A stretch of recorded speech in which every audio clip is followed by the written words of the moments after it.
Alo. Жақсы, қандай? Жақсы. Оу. Kim өліптір? Қачан?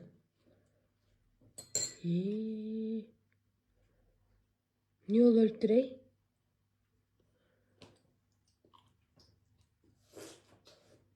Сен кімден ұқтың аны?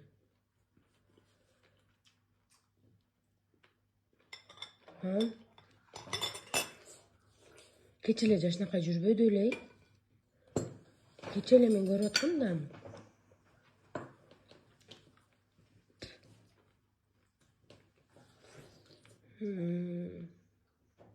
Кимдер келет экен?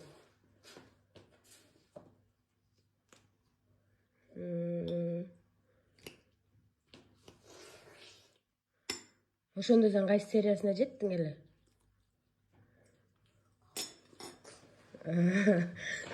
56 seriyasında öldü.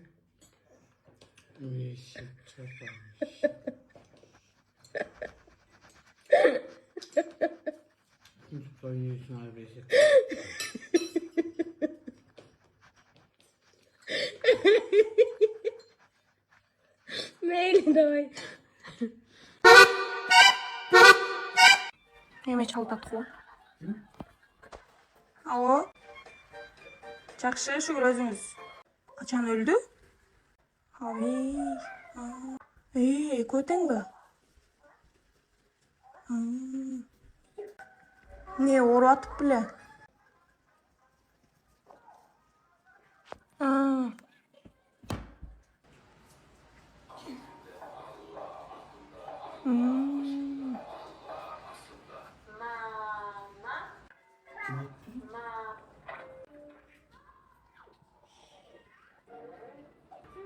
Мурунку сериясында эле көтең ооруп аттыла өзү.